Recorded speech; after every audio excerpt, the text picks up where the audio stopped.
when a man decides that he's going to take his old life and do away with it, move to a new place deep in the woods, challenge himself and grow so he can find a better route, a better way of living. He knows there's going to be challenges. He knows it's going to be tough. And he begins to realize while doing that hard, sweaty, rough work that he needs a truck that's just as tough as the challenges he's facing. So what does he choose? That's right, 1985 Chevy K20.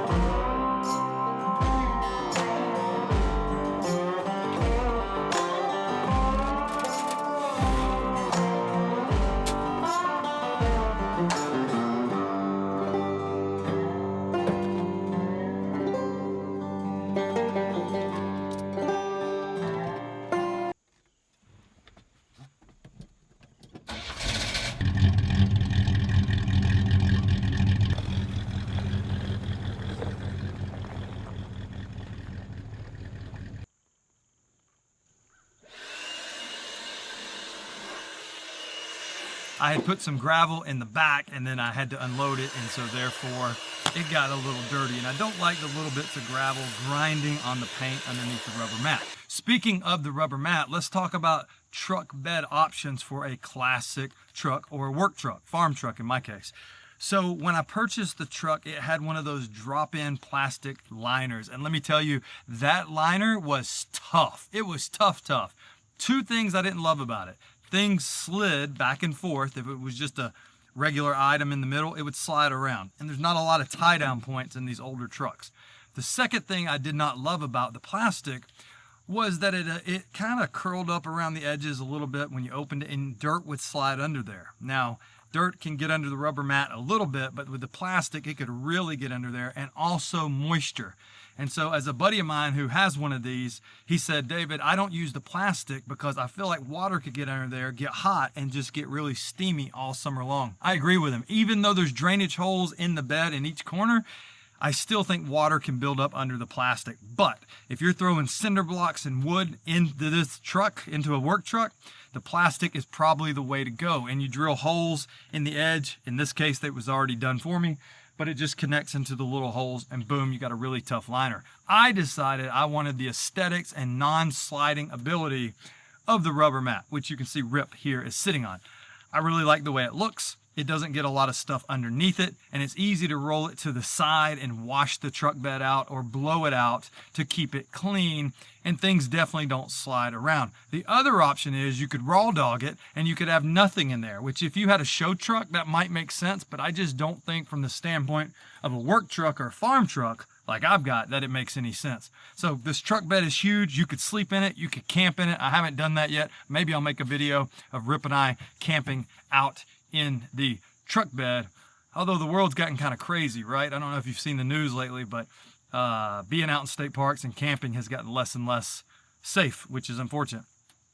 Overall, the choice is yours, just like in life. Whether you get married, date around, or stay single, you have the same kind of choice. It's similar in the truck. Do you use the plastic mat? Do you use the rubber mat? Or do you just leave it the actual metal and paint and see how it goes? I think that depends on your working capacity with this vehicle. Are you putting wood and gravel and cinder blocks in it like I am? Are you throwing shovels back there and soil like I am? If that's the case, I recommend the plastic or the rubber, but you can see what I've got. I like it. Rip seems to like it. The truck bed is solid. One interesting fact about an old truck is that when you close it, unlike newer tailgates, you have to pull the handle out. So the handle has to be unengaged and then you release it to lock it down. So that fools a lot of people when they go to close my tailgate. You have to hold it out and then close it. Overall, this truck is solid. I love the addition that the gentleman put on that owned it before me. That prevents mistakes. If you bang it up, you don't have to cry about it or worry about it. Super strong, super tough. Okay, come on, let's go.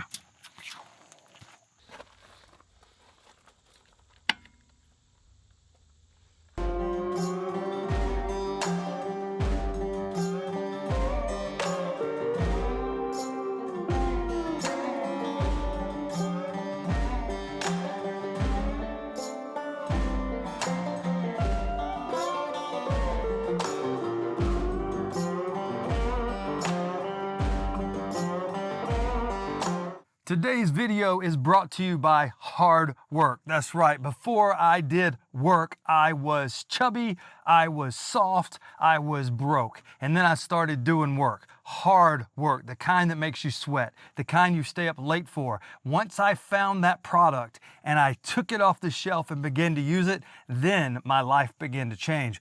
Oh yes, I could afford things, I could help people, and I could sleep better at night. So, try hard work. It'll work for you. Today we're going to go over the 1985 Chevrolet K20, also known as Heavy Chevy or square body. So let me tell you what I like about this vehicle, why I bought this vehicle, and the advantages it has over new vehicles. So first off, let's just take a look at the front. This square body was a unique design during the 70s and 80s. This is a 1985 model. Obviously not very aerodynamic, but a great, tough looking vehicle. Now, this is a K20, which is the equivalent of a 250 or a 2500. This is the heavier duty. It does have four-wheel drive. I have locking hubs. You got to get out and lock them. The four-wheel drive system has high and has low, and just a fantastic all-around driving system.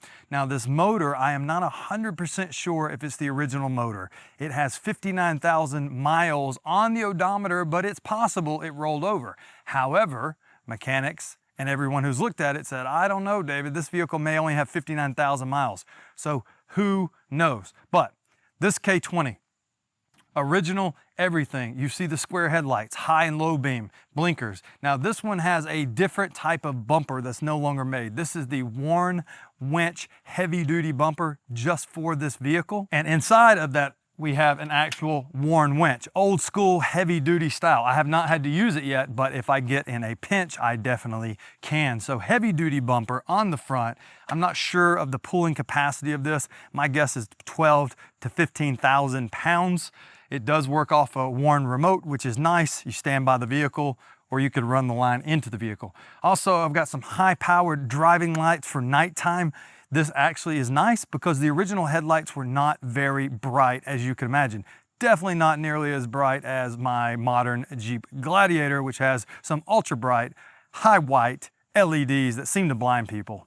Maybe that's because of the lift. Yes, I have adjusted the lights down, but they're still bright. These are dull, so this is nice when on a back road if you use it carefully. Usually I just use it when I'm off-roading. So there's the front of the vehicle. Now the person who redid this vehicle, which did me a great favor because I didn't have to do very much. The person removed all the emblems from the vehicle, including in the front. You can see there's no Chevy bow tie. There's nothing on this vehicle showing that it's a Chevy, but when you see it, you kind of know. So that's the front end. The windshield wipers still work. They're slow. That's the original windshield. Interesting fact about these windshields that I did not know. The radio antenna is actually in the glass and runs up and runs through it. So if you have to replace the glass, you have to get a piece of glass that has the radio antenna inside of it. Kind of interesting. The mirrors are original. I've got tow hooks here. So that's the front of my vehicle. Let's move around to the side and talk about some of the other features. As you can see, this is a single cab Chevy K20, and that's one of my favorite things about it. There's no back seat, no wasted area. That makes the bed 8 feet long, which is a big plus. This vehicle has a 2-inch lift on it. Now, when I got it, I thought, man, I need to be bigger, tougher, manlier, more aggressive. I'm going to a bigger lift, but it turns out I did not. The 2-inch lift on this vehicle is absolutely perfect. And then we have the Cooper Discoverer ST. I think that's an all-terrain tire. I don't believe it's a mud tire. It's a great tire, kind of fairly aggressive sidewall. The American Racing wheels down there came on this vehicle. Good choice. And again, like I was saying, it has the locking four-wheel drive hub. It can either be free or it can be locked. And if you try to use four-wheel drive without locking the hub, it does not work. So the suspension on this is from Rancho, I believe. Hold on, let me see. No, it's not Rancho. It is Rough Country. The suspension is Rough Country. I have no idea what kit it is, obviously just their 2-inch kit. Now, the Jeep Gladiator that I have has just been updated with even heavier duty Fox shocks and steering stabilizers, and I thought about improving this, but it's just a farm truck. Now, I shouldn't speak like that in front of this truck because it's more than just a farm truck. It is my grocery getter. It is my car show visitor when my friends invite me to car shows. It hauls everything I need. It carried everything to build a chicken coop, wood, gravel. It can handle it.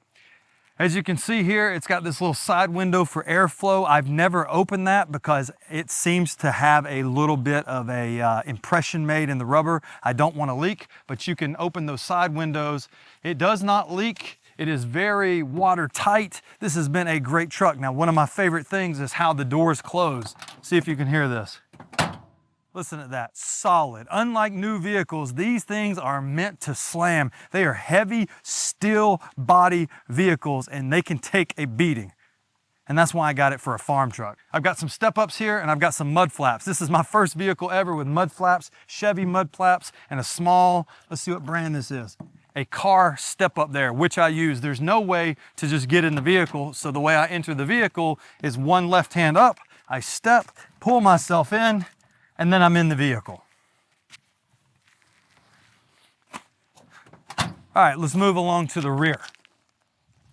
So there's the 8-foot bed I was telling you about. Look at this thing, tons and tons of room. Whoever redid this vehicle put a nice metal guard on here. As I mentioned earlier, it has tag lights. You could haul a trailer. The electrical hookup is here. It's got a hitch point, which is nice. And whoever had this vehicle put reverse lights on it. So if we look down here, we can see these reverse lights. And when you put it in reverse, it automatically opens up. Smooth operating tailgate. Needs a little WD-40. Got to pull it and we're good to go. So that's the rear end of the truck. Chevy K20, baby. Gotta love it.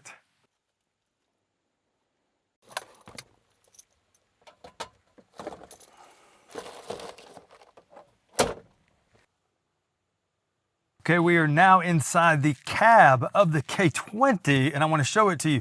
So the steering wheel on this was replaced. This is actually off of like 91 or 92 Blazer. When I got it, the horn was not working, but now the horn works, which is very nice. I've got the lights down here. You pull them out to turn them on and you push them in to turn them off. And you also have parking lights, which is nice. It's the original dash, original odometer. There is air conditioning and heat ducts in here, but this Scottsdale model did not come with AC. I assume that it just was not an option. It could have been taken off. I'm not fully sure. I could add AC, but you know what? I kind of like having a vehicle that does not have AC. In fact, 2 of my vehicles don't have AC, 1 does, which is kind of fun. Now, interesting thing about this vehicle is it came with dual fuel tanks. So I have 18 gallons on the left fuel tank and 18 gallons on the right. And yes, you have to pull up to the gas pump, fill up, and then you have to go around to fill up again. So that's an interesting thing. When you're at the gas station, you got to go around. It's like, whoa. There is a piece of carpet over the dash here and it's nice, it's gray, it's plush, and it just makes everything feel and look good on the inside. I thought carpet would be stupid, but it's actually really nice. I leave one of my knives laying up front just in case. Now, I got this thing at an absolute steal of a deal. This is a SRKC and it is from Cold Steel, if I remember right, and I think I paid $24 for it. Quite the knife. I need to do a review on it, but I just leave that thing laying right on the front dash just in case. I have an additional cup holder right down here next to my leg. It holds a Red Bull. It's not big enough to hold a modern water bottle. Also, this thing has a radio in it. It's an aftermarket radio and some really crappy home speakers behind the seat, but the sound is still good enough. And I'm just not going to spend a lot of money on the farm truck working to make it anymore. There's an oil temp gauge down here. There's an auxiliary pump for cold weather to pump the fuel in. And what else do I have going on in this vehicle? I've got the glove box, adjustable seat, visors, rear view mirror, and sliding glass in the rear. I think sliding glass in the rear was kind of an option that not every truck got. I'm super thankful that this truck has that. There's also a fire extinguisher in the floor, and then the 4-wheel drive can pull back for 4-wheel high or 4-wheel low or neutral if you need it. And as I was talking about the fuel tanks, there's a little toggle switch here, and you just press right hand or left hand, and it switches the tank. So you can be going down the road and the tank will just switch for you, which is fabulous. I run it low, switch tanks, keep on rolling, baby. This could be a definite long-term driver. There's no carpet on the floorboard. I'll show you, I put some mats in here, which is nice. Let me show you those.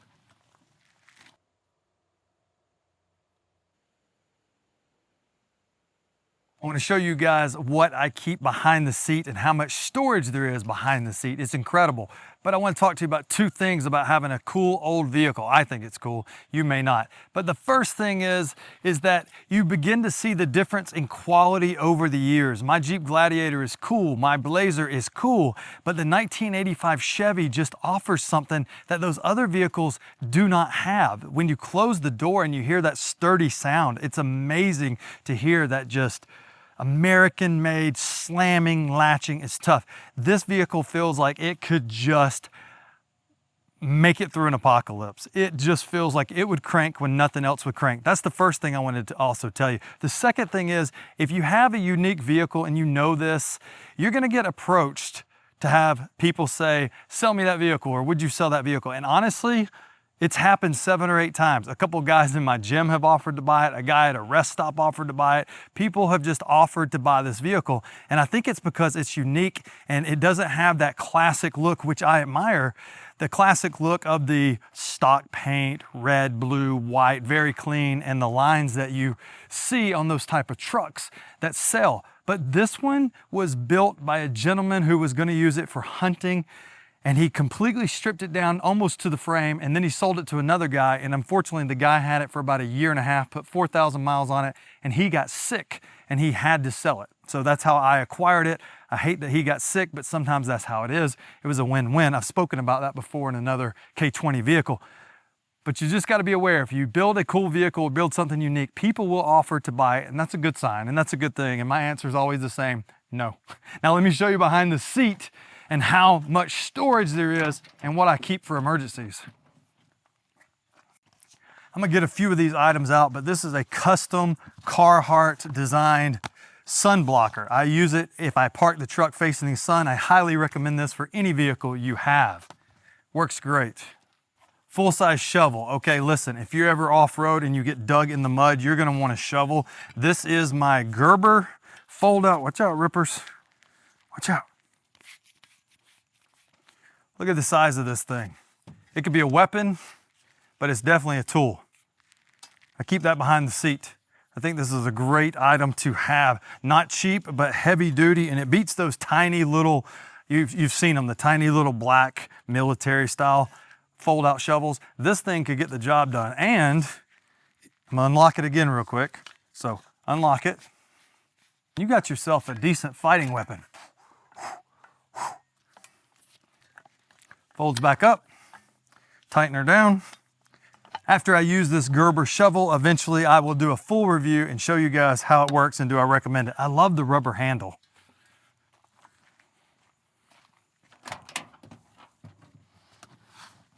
Okay, come back. I repositioned the truck because I didn't actually like the lighting. This is better. Okay, another item that I use, that I have on board that I haven't used yet, but I'm gonna use, are these flare warning lights. So the other day I had a little issue, which I got fixed. The distributor cap had to be replaced, new spark plugs, a few little things. And I had a little issue. I don't know if the camera can see this. See this flashing? These are emergency flashers. This is a pack of 3 I got off of Amazon, and you could put them on the truck, wherever you need at night. I like these, USB-C rechargeable, and they can serve as safety lights if you're ever broken down on the side of the road or if you're helping somebody else. So these seemed like they were worth the money. There's so many different modes. This is just an off-brand. I think somebody in China makes them and packages them in different ways, but I did like, oh, it has a little flashlight. I did like the fact that these things are rubber on the edge so it won't scratch anything. They come with a triple charging cable, which was nice. They're USB-C. I'll leave a link in the description. These are fantastic. Put them in your vehicle. Okay. Up next, we have a LL Bean little towel. When Rip and I go to the beach, he gets dirty. So I have a little bitty 60 by 39, bright orange with a little graphic on it, a beach towel. This is from LL Bean. I will leave a link in the description for anybody who wants to buy this stuff. You need to buy less stuff, but if you're gonna be out driving around, exploring in random areas, why not be safe and be prepared? Next item.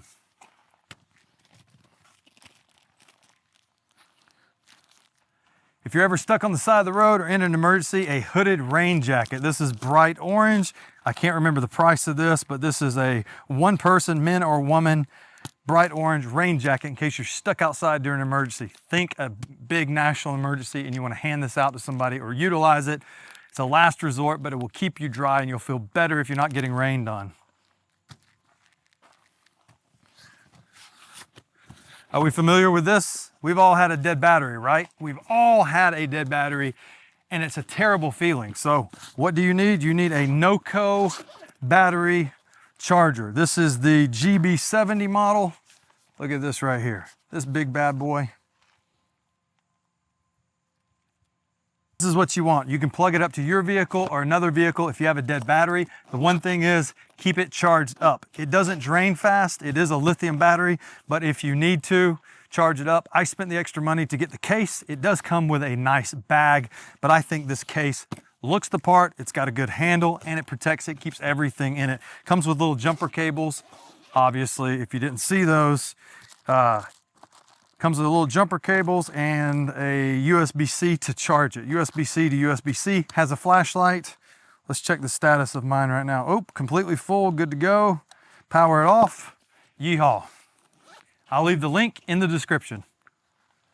So this is my tool bag, tool roll. I'm slowly adding tools to it. I have some miniature pliers. I have some screwdrivers. It just unfolds and then you can add your tools to it. Not a lot in there right now, but I'm building my kit because why not? If you're gonna be out and about, if you're gonna try to help people on the road or help yourself, you need to have the right tools. And for this vehicle, a screwdriver, duct tape, WD-40, some things like that. It's just a nice little bag. This is from Flag Nor Fail. If you haven't heard from them, they're a neat little company. This is supposed to be a long-term bag. I like the old school kind of heavy denim brown look to it. And it's not Carhartt, so I like it.